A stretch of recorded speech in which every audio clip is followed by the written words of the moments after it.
Hello and good morning to all of you. My friends, today I want to discuss the surat split which occurs in 1907. If I directly jump into 1907, then it will be little difficult for me to make you understand. That's why I am giving you a very brief background what actually had happened before having the surat session in the year 1907. You know, my friends, in the year 1905, the Bengal dividation had been done by Lord Curzon, and in response to this Bengal dividation, Indian National Congress held its next session in Banaras in the same year in the month of December. And this time, the president of this session was the Guru of Gandhiji, whose name was Gopal Krishna Gokhale. The objective of the session was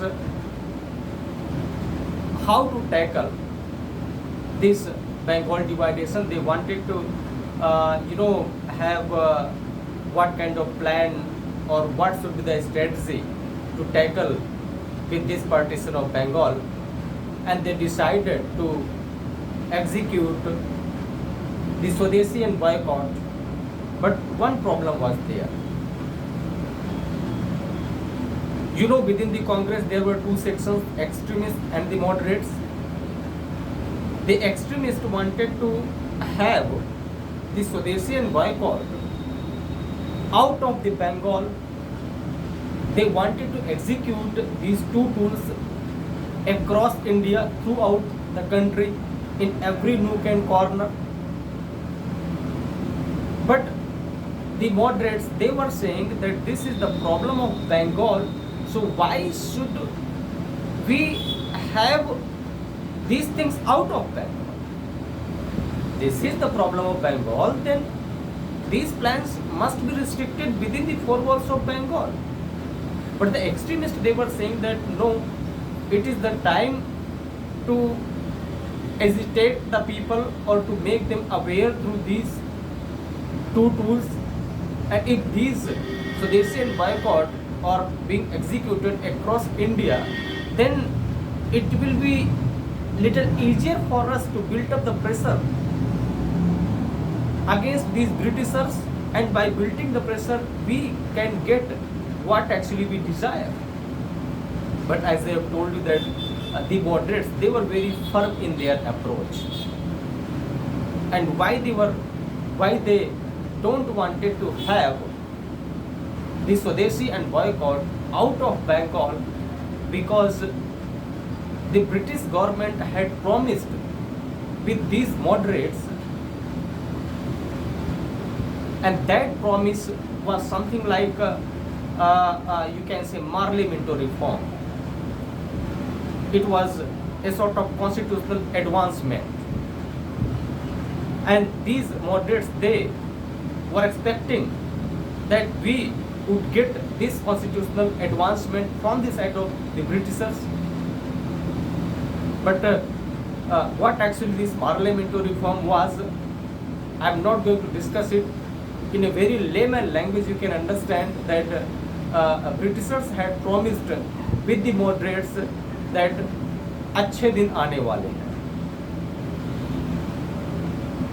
And this was the main reason why these moderates don't wanted to have this Swadeshi and boycott throughout the country, because they knew if we are having or executing the Swadeshi and boycott, then we will be making angry somewhere to these Britishers, and if they are getting angrier, then it will be very difficult for us to get the constitutional advancement in the name of parliamentary reform. So they have this thing into their mind. That's why they were not ready to execute or to have these two plans across India.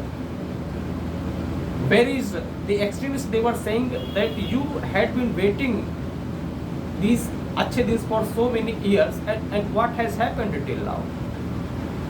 You are waiting like a papiha who waits throughout the year just to get one single drop of water during the Swati Nakshatra. And what is this? This is a mirage. This is not the reality. You are behaving the way Papiha behaves. But these moderate people, they were not ready to break their ice.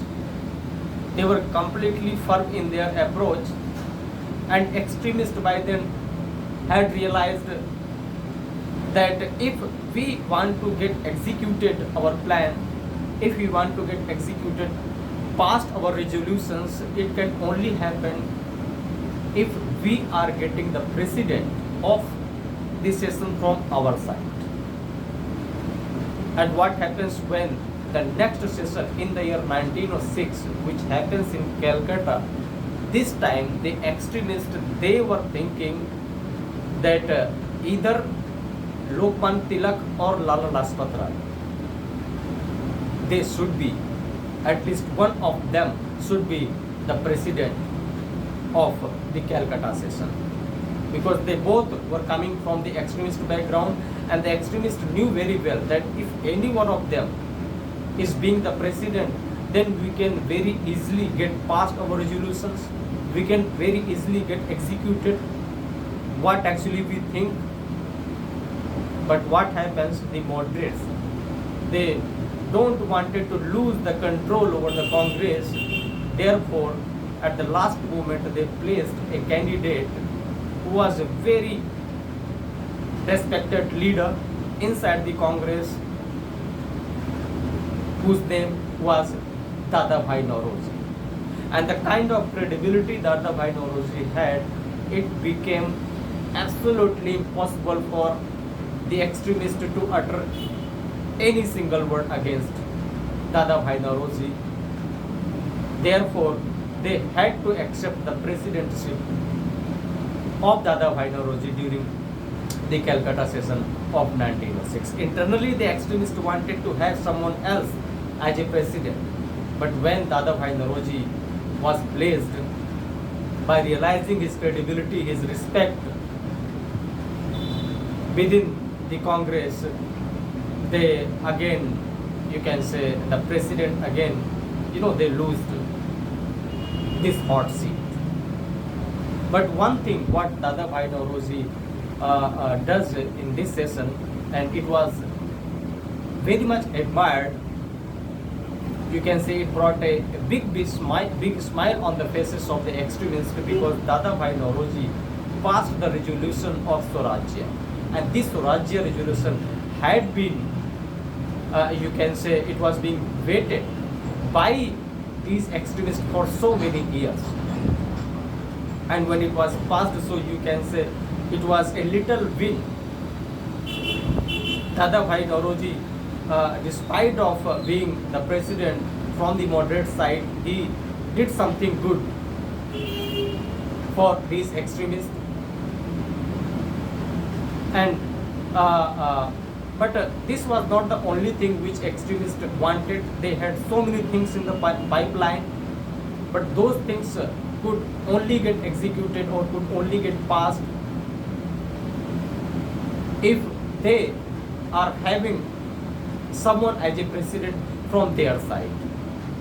That's why what happens that next year in the 1907, this time they were very sure that definitely in this session of Congress, which was supposed to get arranged in Nagpur, which was a very, you can say, a stronghold of Lokmanya Tilak, the extremists, they were very sure that this time definitely Tilak will be the president.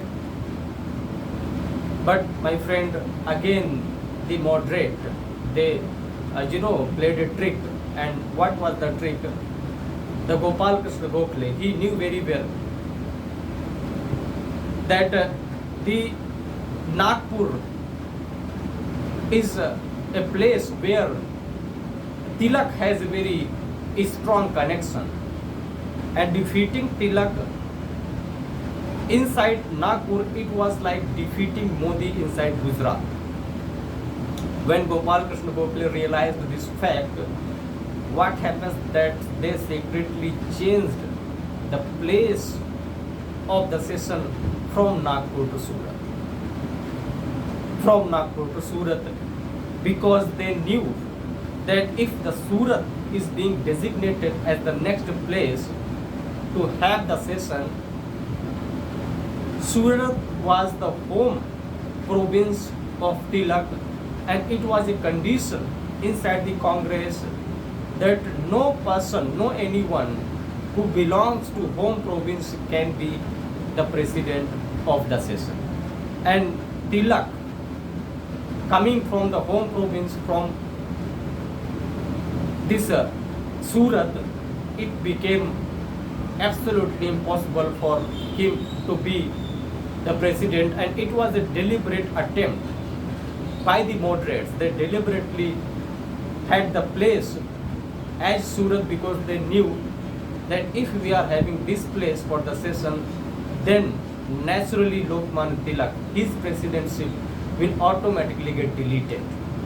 There is no any provision within the Congress to fight the election from your home province. So Tilak, it was the home, Tilak's home province was Surat, and deliberately the session was arranged in Surat. That's why what happened that Tilak could not fight the election, and he was deliberately deleted from the race of presidency. Who was the person who became the president? His name was Ras Bihari Ghosh. So again you can say it was the hat trick from the side of the moderates to win the chair of this president. But what happens, my friend, that during this 1907 Surat session, Tilak was also present, although he was not the president, he was also present. He wanted to say something, so he was trying to reach on the podium. As he was on his way to reach on the podium, Lokmanya Tilak comes and he stops. The supporters of Lokmanya Tilak, the extremist people, they were sitting, and what happens, they could not bear this kind of disrespect, and someone from the gallery threw a shoe which hit on the face of a person whose name was Firoz Shah Mehta. And you can understand, I mean, what could have happened when the shoes hit the face of Firoz Shah Mehta, as he was a very strong and very respected leader. And this kind of indiscipline, I don't think it was accepted from the side of the moderates, and the kind of hue and cry happened. Whatever they found, the chair, they threw upon each other. They started beating each other. In fact, some of them had a stick with them, and the sticks were also used. So you can understand, I mean, extremists, they had already been facing, you can say, they were very angry as they were not getting the chairmanship. So in this Surat session, this kind of hue and cry happens, and when the news reached to the British government was waiting for this kind of indisciplined behavior, because they knew that we can only crush them if they are coming out of the boundary or they are doing something illegal. And as Britishers had waited for this thing, when they found the opportunity, they crushed especially the extremist people. And what happens that this Tilak, he was sent to the Mandalay jail. This Bipin Chandrapal, he was also punished by the Britishers, and Arvind Ghosh, he you can say resigned from the active politics and went to Pondicherry. opens his ashram. So especially the extremist people were completely crushed after this kind of indiscipline behavior. So you can say that this was the time, this Surah session, when you can say unity got distracted, and these means India always wanted to have these two thoughts together, as they were necessary. These were the energy to fight against the British injustice. But you know, sometimes it happens, some ups and down comes. So this down comes in 1907 in Surat. Most of the leaders of the extremist sections, they were sent behind bars. They were punished very brutally. But what happens that in 1916 in Lucknow session, as I always say, that the Congress which was buried in Surat session in 1907, it was reborn in the garden of Nawab Wajid Ali Shah in the Lucknow session in 1916. Thank you.